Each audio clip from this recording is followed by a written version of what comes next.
আসসালামু আলাইকুম ওরহমতুল্লাহ। প্রিয় সত্যের পথে চ্যানেলের শ্রোতা বন্ধুরা, আশা করছি মহান রব্বুল আলামিনের অনুগ্রহ ও দয়ায় আপনারা সকলেই ভালো আছেন। জান্নাত হল চিরস্থায়ী, তার নাজ নিয়ামত, ভোগবিলাস ও সকল মঞ্জিল মুমিনের জন্য প্রতিদান স্বরূপ। হজরত আবু হুরায়রা রাদিয়াল্লাহু বলেন, নবী করিম সাল্লাল্লাহু আলাইহি ওয়াসাল্লাম এরশাদ করেছেন, জান্নাতের দেওয়াল স্বর্ণ ও রৌপ্য দ্বারা নির্মিত, মাটি জাফরন ও মেশকের। একজন সাধারণ বেহেস্তি যে স্থান লাভ করবে তা সমগ্র দুনিয়া ও দুনিয়ার 10 গুণ স্থানের সমান হবে। জান্নাতে সর্বপ্রথম প্রবেশকারী দলের সুরত হবে 14 তারিখের চাঁদের উজ্জ্বলতার মতো। তাদের প্রত্যেককে 100 মানুষের শক্তি প্রদান করা হবে। খানাপিনা, নাকমুখের ময়লা, ঘুম ও থুতু এবং পেশাব পায়খানা সহ মানবিক কোনো প্রয়োজন সৃষ্টি হবে না। জান্নাতি লোকদের শরীর থেকে মেশকের মতো সুঘ্রাণ নির্গত হবে। জান্নাতি হুররা দেখতে ইয়াকুত ও মারজানের মতো হবে। তাদের চেহারার উজ্জ্বলতা দৃষ্টিশক্তিকে দমিয়ে রাখতে পারবে না। তারা পোশাকে আয়না অপেক্ষা অধিক স্বচ্ছ ও পরিষ্কার হবে। মামুলি একজনের গায়ের উজ্জ্বলতা মাশরিক ও মাগরিবকে আলোকিত করে তুলবে। প্রত্যেক হুর 70টি কাপড়ের পোশাকে সজ্জিত থাকবে, যার সূক্ষ্মতার দরুন তাদের রৌপ্য সাদৃশ্য পায়ের গোছা পর্যন্ত দৃষ্টিগোচর হবে। জান্নাতে প্রত্যেক মুমিনই হজরত আদম আলাইহিসসালামের মতো লম্বা চওড়া হবে। ইউসুফ আলাইহিসসালামের মতো সুন্দর যুবক হবে, কখনো বৃদ্ধ হবে না। কণ্ঠ হজরত দাউদ আলাইহিসসালামের মতো সুন্দর হবে।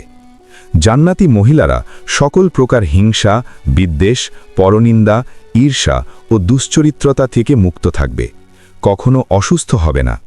জান্নাতি হুরদেরকে আল্লাহ তাআলা মেশক ও জাফরান দ্বারা পয়দা করেছেন, আবে হায়াত দ্বারা খামির তৈরি করেছেন।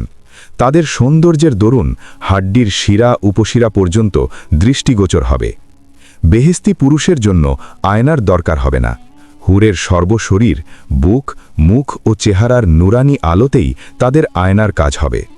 আকাশের বড় উজ্জ্বল তারকার চেয়ে হুরদের মাথার চুল বেশি উজ্জ্বল ও পরিষ্কার হবে। তাদের সমস্ত শরীর মেশক ও জাফরানের সুবাস ভরা ও কস্তুরি মাখা। তাদের এক এক হাতে 10 গোছা করে সুন্দর মণিমুক্তার চুড়ি থাকবে। হাদিসে আছে, একদিন ফেরেশতা জিব্রাইল আলাইহিসসালাম এক হুরের রূপ দেখে বেহুশ হয়ে পড়েছিলেন। হাদিসে আছে, গভীর অন্ধকার রাতে যদি কোনো হুর তার কনিষ্ঠ আঙুলকে দুনিয়ায় প্রকাশ করেন, তাহলে তার দ্বারা পৃথিবী আলোকিত হয়ে যাবে। মুখের এক ফোঁটা লালা সমুদ্রে নিক্ষেপ করলে সমুদ্রের পানি মিষ্টি হয়ে যাবে। এতদ সত্ত্বেও তারা পৃথিবীর নারীকুলের সেবিকা হয়ে থাকবে। জান্নাতি হুরদের সৌন্দর্য সৃষ্টিগত। পৃথিবীর নারীদের সৌন্দর্য 2 ধরনের, 1 সৃষ্টিগত, 2 প্রতিদান।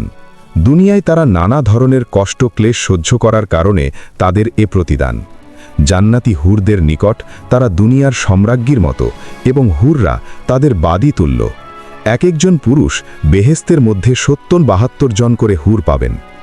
বেহেস্তি পুরুষ হুরগণের সাথে যতই সঙ্গম করুক, তবু তাদের শরীর কখনো দুর্বল হবে না, বরং যতই সঙ্গম করবে ততই তাদের শরীরে কান্তি ফুটে উঠবে, রূপ বাড়বে, শক্তি বৃদ্ধি পাবে। আর দুনিয়ার সঙ্গমের চেয়ে 70 গুণ বেশি স্বাদ পাওয়া যাবে। এখন স্বামী সঙ্গমে মেয়েদের রূপ নষ্ট হয়ে যায়, শরীর ভেঙে পড়ে, তখন এমন হবে না। মেয়েদের শরীর সব সময় কুমারী মেয়েদের অনুরূপ থাকবে। দুনিয়াতে মানুষ বুড়ো হয়, রোগ শোকে শরীর ক্ষীণা হয়, কিন্তু সেখানে তা হবে না, বরং দিন দিন শরীর আরও ভালো হবে। বেহেস্তি নারী পুরুষ চিরদিন এভাবে এমন সুখেই কাটবে। তবে বেহেস্তের হুরদের চেয়েও বেহেস্তিদের নিকট যা আকর্ষণীয় হবে তা হল আল্লাহর দিদার বা সাক্ষাৎ। জান্নাতি নারীরা তাদের স্বামীর কাছে এত সৌন্দর্যপূর্ণ ও পবিত্র হবে, যার পবিত্রতায় ও স্বচ্ছতার মধ্যে তাদের হৃদয় স্বামীদের চোখে আয়নার মতো এবং পুরুষদের হৃদয় তাদের জন্য আয়নার মতো হবে। একটি হাদিসে আছে, জান্নাতি নারীদের মধ্যে দুনিয়ার নারীরা সর্বোচ্চ সম্মানের অধিকারী হবেন। দুনিয়ায় কষ্ট ক্লেশ সহ্য করার কারণে তাদের এ মর্যাদা। দুনিয়ার নারীদের মতো জান্নাতি হুরগণ জান্নাতি নারীদের প্রতি ঈর্ষা করবে তাদের এ রূপ ও সম্মান দেখে। মহান আল্লাহ বলেন, তারা সামনাসামনিভাবে সাজানো সারি সারি আসনের ওপর ঠেস দিয়ে বসে থাকবে এবং আমি তাদের সাথে সুনয়না হুরদের বিবাহ দেব। সূরা আল ইমরানে বলা হয়েছে, যারা আল্লাহকে ভয় করে তাদের প্রতিপালকের নিকট তাদের জন্য এমন উদ্যানসমূহ রয়েছে যার নিচ দিয়ে ঝর্ণাধারা প্রবাহমান, আর সেখানে তারা চিরকাল অবস্থান করবে। সেখানে তাদের জন্য আরও আছে পবিত্র স্ত্রীগণ এবং আল্লাহর সন্তুষ্টি। মহান আল্লাহ বলেন, আমি জান্নাতি নারীদেরকে বিশেষ রূপে সৃষ্টি করেছি, তারপর তাদেরকে চিরকুমারী, কামিনী ও সমবয়স্কা বানিয়েছি। ওই সমস্ত হুর এবং স্ত্রীগণ শুধু কুমারীই হবে না, বরং এমন অবস্থায় থাকবে যে জান্নাতীদের স্পর্শের পূর্বে কোনো মানুষ অথবা জিন তাদেরকে স্পর্শ করেনি বা দেখেওনি। কেননা বিচারের পূর্বে কেউই জান্নাতে প্রবেশ করতে পারবে না, তাই তাদেরকে দেখা বা স্পর্শ করাও সম্ভব নয়। হুরদের গাল হবে গোলাপ ও আপেলের মতো লাল মিশ্রিত সাদা বর্ণের। গলায় পরানো থাকবে মণিমুক্তার অলঙ্কার। তাদের চেহারা সূর্যের মতো চকচকে চকমকে হবে। তারা যখন হাসবে তখন তাদের মুখমণ্ডল থেকে বিজলির মতো আলোর চমক বের হবে। জান্নাতবাসী একজন পুরুষ তার স্ত্রীর গালে নিজের চেহারা দেখতে পাবেন, যেমন আয়নায় নিজের ছবি দেখতে পাওয়া যায়। মাংস ও পোশাকের ভিতরে আচ্ছাদিত হাড়ের মজ্জাসমূহ বাহির থেকে দেখা যাবে। জান্নাতের একজন হুর যদি দুনিয়াতে একবার দৃষ্টি দিত, তাহলে আকাশ ও জমিনের মধ্যবর্তী স্থান সুবাসে ভরে যেত। সমস্ত সৃষ্টি আল্লাহর প্রশংসা ও বড়ত্ব বর্ণনা করত। পূর্ব ও পশ্চিম প্রান্তকে তথা সমগ্র পৃথিবীটাকে সুশোভিত করে দিত। প্রতিটি চোখ সকল জিনিস থেকে দৃষ্টি ফিরিয়ে তার দিকে চেয়ে থাকত। সূর্যের আলোতে যেমন তারকারাজির আলো মিটে যায়, তেমনি তার চেহারার আলোতে সূর্যের আলো মিটে যেত। বেহেস্তের একজন হুরকে যদি দুনিয়ার মানুষরা দেখতে পেত, তাহলে সকল দুনিয়াবাসী আল্লাহর ওপর ঈমান আনয়ন করত। জান্নাতি মহিলার মাথার একটা ওড়নার মূল্য দুনিয়া ও তার মধ্যবর্তী সকল বস্তু হতেও বেশি হবে। হুরদের কাছে তাদের স্বামীদের সাথে মিলিত হওয়া জান্নাতের অন্যান্য সকল বস্তু হতেও অধিক আনন্দময় হবে। তাদের স্বামীদের সাথে দীর্ঘকাল অতিবাহিত হওয়ার পরও তাদের সৌন্দর্য ও ভালোবাসার বিন্দুমাত্র কমতি হবে না, বরং কাল যত অতিবাহিত হবে ততই তাদের সৌন্দর্য ও ভালোবাসা বৃদ্ধি পেতে থাকবে। বেহেস্তের হুরগণ সকল দোষ ত্রুটি ও নাপাকি থেকে পুত পবিত্র হবেন। তারা গর্ভধারণ, সন্তান প্রসব, মাসিক রক্তস্রাব, পেশাব পায়খানা সহ সকল প্রকার অপবিত্রতা থেকে সম্পূর্ণ পরিষ্কার পরিচ্ছন্ন থাকবেন। তাদের যৌবন শেষ হবে না, পোশাক পুরাতন হবে না, তাদের সাথে সহবাসে কোনো ক্লান্তি বোধ হবে না। তারা কেবল তাদের স্বামীদের ওপরেই দৃষ্টি অবনত রাখবেন। স্বামী ছাড়া অন্য কারো কথা মনে কল্পনাও করবেন না। স্বামীর চোখের দৃষ্টিও কেবল তার দিকেই থাকবে, কারণ সেই তো তার একমাত্র চাওয়া পাওয়া। তার দিকে তাকালেই তাকে আনন্দিত করে তুলবেন, আদেশ দিলে তা পালন করবেন, তাকে রেখে কোথাও গেলে আমানতদারির হেফাজত করবেন। মোট কথা, জান্নাতি ব্যক্তি তার স্ত্রীকে নিয়ে চরম আনন্দে দিন অতিবাহিত করবেন। জান্নাতের স্ত্রীদেরকে তাদের স্বামীগণের পূর্বে কোনো মানুষ বা জিন স্পর্শ করেনি। যখনই তার দিকে তাকাবেন আনন্দে মন ভরে দেবেন। যখন কথা বলবেন ছন্দময় মিষ্টি কথা দ্বারা হৃদয় ভরে দেবেন। জান্নাতের রুমগুলোতে যখন তারা ঘোরাফেরা করবেন তখন তাদের আলোতে রুমগুলো আলোকময় হয়ে যাবে। বেহেস্তের অধিবাসী নারী পুরুষগণ হবেন একই বয়সের পরিপূর্ণ যুবক যুবতী। আপনি যদি বেহেস্তের হুরদের সৌন্দর্যের ব্যাপারে জিজ্ঞাসা করেন, তাহলে কি আপনি চন্দ্র ও সূর্যের সৌন্দর্য ও উজ্জ্বলতা প্রত্যক্ষ করেছেন? তাদের চোখের রং সম্পর্কে জানতে চাইলে জেনে নিন যে তাদের চোখের রং হবে পরিষ্কার সাদার মাঝে কাকের কালো চোখের মতো কালো বর্ণের। তাদের শরীরের কোমলতা হবে বৃক্ষের কচি শাক পাতার ন্যায় নরম ও কোমল। আপনি যদি তাদের শরীরের রং সম্পর্কে জিজ্ঞাসা করেন, তাহলে জেনে নিন যে তাদের শরীরের রং হবে প্রবাল ও পদ্মরাগের মতো উজ্জ্বল। জান্নাতে মোমিনদের জন্য রয়েছে সচ্চরিত্রা সুন্দরী রমণীগণ। তাদের বাহিরের সৌন্দর্যের সাথে সাথে অভ্যন্তরীণ চরিত্রও হবে অত্যন্ত সুন্দর ও পুত পবিত্র। তারা হবে অন্তরের প্রশান্তি ও চক্ষু শীতলকারিণী। তারা হবে স্বামীদের কাছে অতি প্রিয়, কোমল দেহবিশিষ্ট, আরব রমণী তুল্য। সেই রমণী সম্পর্কে আপনাদের কিরূপ ধারণা? তিনি যখন তার স্বামীর চেহারার দিকে তাকাবেন তখন তার হাসিতে জান্নাত আলোময় হয়ে উঠবে। যখন তিনি এক প্রাসাদ থেকে অন্য প্রাসাদে গমন করবেন তখন আপনি দেখে বলবেন, এই তো সূর্য তার কক্ষপথ ছেড়ে এখানে চলে এসেছে। যখন তিনি তার স্বামীর সাথে কথা বলবেন তখন কতই না সুন্দর হবে সেই কথোপকথন। যখন তার স্বামীর সাথে আলিঙ্গন করবেন তখন কতই না সুন্দর হবে সেই আলিঙ্গন। হুরিরা যখন গান গাইবে তখন কতই না সুন্দর হবে সে গানের কণ্ঠ। যখন তাদের সাথে মেলামেশা করবেন কতই না আনন্দময় হবে সেই মেলামেশা। যখন তাকে চুম্বন করবেন তখন সেই চুম্বন হবে তার কাছে সবচেয়ে আকর্ষণীয় বস্তু। এদের চোখের অন্য এক সৌন্দর্য বর্ণনায় বলা হয় ইন, তার মানে ডাগর ডাগর চোখ বিশিষ্ট মহিলা। তারা লজ্জানম্র, আয়তলোচনা, তন্নি, সুরক্ষিত ডিমের মতো উজ্জ্বল গৌরবর্ণ। মহান আল্লাহ বলেন, যেন তারা গৌরবর্ণ সুরক্ষিত ডিম, আর তাদের জন্য থাকবে আয়তলোচনা হুর, সুরক্ষিত মুক্তা সদৃশ। সে সুনয়না তরুণীগণ, যাদেরকে পূর্বে কোনো মানুষ অথবা জিন স্পর্শ করেনি। তারা তাদের স্বামী ছাড়া অন্য পুরুষকে তাকিয়েও দেখবে না। প্রবাল ও পদ্মরাগ সদৃশ এ সকল তরুণীদের স্বচ্ছ কাঁচ সদৃশ দেহকান্তি হবে। মহান আল্লাহ বলেন, সে সবের মাঝে রয়েছে বহু আনত নয়না, যাদেরকে তাদের পূর্বে কোনো মানুষ অথবা জিন স্পর্শ করেনি। অতএব তোমরা উভয়ে তোমাদের প্রতিপালকের কোন কোন অনুগ্রহকে মিথ্যা জ্ঞান করবে। তারা সৌন্দর্যে যেন পদ্মরাগ ও প্রবাল সদৃশ, বাহির হতে তাদের অস্থি মধ্যস্থিত মজ্জা পরিদৃষ্ট হবে। তারা হবে শতরূপে অপরূপা সুন্দরী বধূ। মহান আল্লাহ বলেন, সে সকলের মাঝে রয়েছে উত্তম চরিত্রা সুন্দরী রমণীগণ। অতএব তোমরা উভয়ে তোমাদের প্রতিপালকের কোন কোন অনুগ্রহকে মিথ্যা জ্ঞান করবে। তারা তাঁবুতে সুরক্ষিত হুর। অতএব তোমরা উভয়ে তোমাদের প্রতিপালকের কোন কোন অনুগ্রহকে মিথ্যা জ্ঞান করবে। তাদেরকে তাদের পূর্বে কোনো মানুষ অথবা জিন স্পর্শ করেনি। সম্ভ্রান্ত শয্যাসঙ্গিনী, যাদেরকে আল্লাহ পাক জান্নাতীদের জন্য বিশেষ রূপে সৃষ্টি করেছেন। তারা চিরকুমারী, সোহাগিনী এবং সমবয়স্কা এবং উদ্ভিদ যৌবনা তরুণী। মহান আল্লাহ বলেন, তাদেরকে আমি সৃষ্টি করেছি বিশেষ রূপে। তাদেরকে করেছি কুমারী, প্রেমময়ী এবং সমবয়স্কা। ডান হাতওয়ালাদের জন্য, যাদেরকে ডান হাতে আমলনামা দেওয়া হবে, সেখানে আছে কাঁটাবিহীন কুল গাছ, কাঁদি ভরা কলা গাছ। নিশ্চয়ই আল্লাহ ভীরুর জন্যই রয়েছে সফলতা। উদ্যানসমূহ ও নানাবিধ আঙুর ও উদ্ভিদ যৌবনা সমবয়স্কা তরুণী। দুনিয়ার বৃদ্ধারাও সেদিন যুবতীতে পরিণত হবে। একদা এক বৃদ্ধা এসে বলল, হে আল্লাহ রাসূল, আপনি দোয়া করে দিন যাতে আল্লাহ আমাকে জান্নাতে প্রবেশ করান। তিনি মশকরা করে বললেন, বৃদ্ধারা জান্নাতে প্রবেশ করবে না। তা শুনে বৃদ্ধা কাঁদতে কাঁদতে প্রস্থান করল।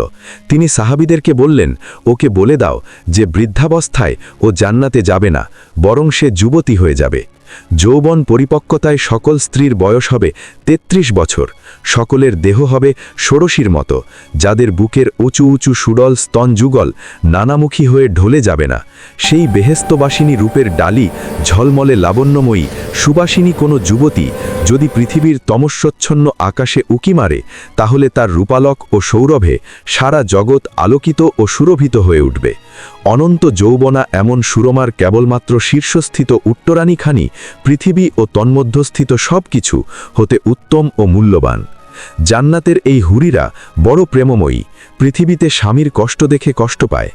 নবী সাল্লাল্লাহু আলাইহি ওয়াসাল্লাম বলেন, যখনই কোনো মহিলা দুনিয়াতে নিজ স্বামীকে কষ্ট দেয়, তখনই তার সুনয়না হুর বা বেহেশতি স্ত্রী অদৃশ্যভাবে ওই মহিলার উদ্দেশ্যে বলে, আল্লাহ তোকে ধ্বংস করুক, ওকে কষ্ট দিস না, ও তো তোর নিকট সাময়িক মেহমান মাত্র, অচিরেই সে তোকে ছেড়ে আমাদের কাছে এসে যাবে। অনন্তকাল ধরে তারা এই বয়স নিয়েই চিরসুন্দর যুবক যুবতী থাকবে। সেখানে যৌন মিলনে অধিক তৃপ্তি লাভ করবে। প্রত্যেক জান্নাতীকে 100 জন পুরুষের সমান যৌন শক্তি ও সঙ্গম ক্ষমতা প্রদান করা হবে। যেহেতু পান ভোজন, বসনভূষণ এবং নারী সংসর্গ ও যৌন সম্ভোগ ইত্যাদিতেই মানুষের প্রকৃতিগত সুখ ও পরম আনন্দ, তাই তাদেরকে তাদের প্রকৃতি উপযোগী অভীষ্ট প্রতিদান দেওয়া হবে। রাসূলুল্লাহ সাল্লাল্লাহু আলাইহি ওয়াসাল্লাম বলেছেন, জান্নাতীরা যখন জান্নাতে প্রবেশ করে যাবে, তখন একজন ঘোষণাকারী ঘোষণা করবে যে তোমাদের জন্য এখন অনন্ত জীবন, তোমরা আর কখনো মরবে না। তোমাদের জন্য এখন চির সুস্বাস্থ্য, তোমরা আর কখনো অসুস্থ হবে না। তোমাদের জন্য এখন চির যৌবন, তোমরা আর কখনো বৃদ্ধ হবে না। তোমাদের জন্য এখন চির সুখ ও পরম আনন্দ, তোমরা আর কখনো দুঃখ কষ্ট পাবে না। তাদের পরস্পরের অভিবাদন হবে সালাম আর সালাম। শান্তি বাক্য ছাড়া তারা কোনো অসন্তোষজনক মিথ্যা বা অসার বাক্য শুনবে না। সেখানে তারা শুনবে না কোনো অসার অথবা পাপ বাক্য। সালাম সালাম শান্তিবাণী ব্যতীত। সেখানে তারা শান্তি ছাড়া কোনো অসার বাক্য শুনবে না, এবং সেথায় সকাল সন্ধ্যায় তাদের জন্য থাকবে জীবনোপকরণ। তারা বলবে, সমস্ত প্রশংসা আল্লাহের, যিনি আমাদের দুঃখ দুর্দশা দূরীভূত করেছেন। নিশ্চয়ই আমাদের প্রতিপালক বড় ক্ষমাশীল, গুণগ্রাহী, যিনি নিজ অনুগ্রহে আমাদের স্থায়ী আবাস দান করেছেন, যেখানে আমাদের কোনো প্রকার ক্লেশ স্পর্শ করে না এবং স্পর্শ করে না কোনো প্রকার ক্লান্তি। সেখানে তাদের বাক্য হবে সুবহানাকাল্লাহুম্মা, হে আল্লাহ তুমি মহাপবিত্র, এবং পরস্পরের অভিবাদন হবে সালাম। আর তাদের শেষ বাক্য হবে আলহামদুলিল্লাহি রাব্বিল আলামিন, অর্থাৎ সমস্ত প্রশংসা সারা জাহানের প্রতিপালক আল্লাহ। মহান আল্লাহ বলেন, আর যারা বিশ্বাস করে ও ভালো কাজ করে তাদেরকে বেহেশতে প্রবেশ করাবো, যার পাদদেশে নদীসমূহ প্রবাহিত, সেখানে তারা চিরকাল থাকবে। সেখানে তাদের জন্য পবিত্র সঙ্গিনী আছে, এবং তাদেরকে চিরস্নিগ্ধ ঘন ছায়ায় স্থান দান করব। বেহেশতি পত্নী, হুর বা অপ্সরা, তাদের সাথে জান্নাতীদের বিবাহ হবে। মহান আল্লাহ বলেন, এরূপই ঘটবে ওদের। আর আয়তলোচনা হুরদের সাথে তাদের বিবাহ হবে। মহান আল্লাহ বলেন, এরূপই ঘটবে ওদের। আর আয়তলোচনা হুরদের সাথে তাদের বিবাহ দেব। তারা বসবে সারিবদ্ধ সজ্জিত আসনে হেলান দিয়ে। আমি তাদের বিবাহ দেব আয়তলোচনা হুরদের সঙ্গে। বলা বাহুল্য, তাদেরকে স্বর্গবেশ্যা বা স্বর্গীয় বারঙ্গনা বলা বেজায় ভুল। তারা স্ত্রী, তারা একই স্বামীর জন্য নির্দিষ্ট থাকবে। তারা দুশ্চরিত্রা, কুলোটা বা ভ্রষ্টা নয়। তারা পরপুরুষের প্রতি নজর তুলেও দেখবে না। প্রত্যেক জান্নাতি স্বীয় আমল অনুযায়ী 2 বা ততোধিক বেহেশতি স্ত্রী পাবে। শহীদের হবে 72টি স্ত্রী। নবী সাল্লাল্লাহু আলাইহি ওয়াসাল্লাম বলেন, আল্লাহর নিকট শহীদদের জন্য রয়েছে 7টি মর্যাদা। রক্তক্ষরণের শুরুতেই তাকে ক্ষমা করে দেওয়া হয়। বেহেশতে সে নিজ স্থান দেখতে পায়। তাকে ঈমানের জুব্বা পরিধান করানো হয়। বেহেশতে 72টি সুনয়না হুরির সাথে তার বিবাহ হবে। কবরের আযাব থেকে নিরাপত্তা লাভ করবে। কিয়ামতের দিন মহাত্রাস থেকে নিরাপদে থাকবে। তার মস্তকে গৌরবের মুকুট পরানো হবে, যার একটিমাত্র মণিচুনি পৃথিবী ও তন্মধ্যস্থিত সকল বস্তু অপেক্ষা শ্রেষ্ঠ। সম্পত্তি সতীনদের মাঝে আপোষের কোনো ঈর্ষা ও কলহ থাকবে না। দুনিয়ার স্ত্রী বেহেশতে গেলে সেও স্বামীর সাথে বাস করবে। মহান আল্লাহ বলেন, হে আমাদের প্রতিপালক, তুমি তাদের স্থায়ী জান্নাতে প্রবেশ দান করো, যার প্রতিশ্রুতি তুমি তাদের দিয়েছ, এবং তাদের পিতামাতা, পতিপত্নী ও সন্তান সন্ততিদের মধ্যে যারা সৎ কাজ করেছে তাদেরকেও জান্নাতে প্রবেশের অধিকার দাও। নিশ্চয়ই তুমি পরাক্রমশালী, প্রজ্ঞাময়। স্থায়ী জান্নাত, তাতে তারা প্রবেশ করবে, এবং তাদের পিতামাতা, পতিপত্নী ও সন্তান সন্ততিরাও যারা সৎকর্ম করেছে তারাও, এবং ফেরেশতাগণ তাদের কাছে প্রবেশ করবে প্রত্যেক দরজা দিয়ে। তোমরা এবং তোমাদের সহধর্মিনীগণ সানন্দে জান্নাতে প্রবেশ করো। তারা এবং তাদের স্ত্রীগণ সুশীতল ছায়ায় থাকবে এবং হেলান দিয়ে বসবে সুসজ্জিত আসনে। পার্থিব স্ত্রীর রূপগুণ বেহেশতি স্ত্রীদের তুলনায় অধিক হবে। বেহেশতি হুরগণ তাদের পার্থিব সপত্নীর খেদমত করবে। অবিবাহিত নারী এবং যার স্বামী দোজখবাসী হবে তাদের ইচ্ছামতো জান্নাতি কোনো পুরুষের সাথে বিবাহ দেওয়া হবে। কয়েকটি দুর্বল হাদিসে এসেছে যে মারিয়ম, আসিয়া ও মুসা নবীর বোন কুলসুমের বিবাহ হবে শেষ নবী সাল্লাল্লাহু আলাইহি ওয়াসাল্লামের সাথে। পৃথিবীতে যে নারীর একাধিকবার একাধিক পুরুষের সাথে বিবাহ হয়েছিল তারা সকলেই জান্নাতে গেলে তার পছন্দমতো একজন স্বামীর সাথে বাস করবে, যেহেতু সেখানে মন মতো সব কিছু পাওয়া যাবে, নচেত শেষ স্বামীর স্ত্রী হয়ে থাকবে। একদা হুজাইফা রাদিয়াল্লাহু আনহু তার স্ত্রীকে বললেন, তুমি যদি জান্নাতে আমার স্ত্রী থাকতে চাও তাহলে আমার পরে আর কাউকে বিয়ে করো না, কারণ মহিলা তার পার্থিব শেষ স্বামীর অধিকারে থাকবে।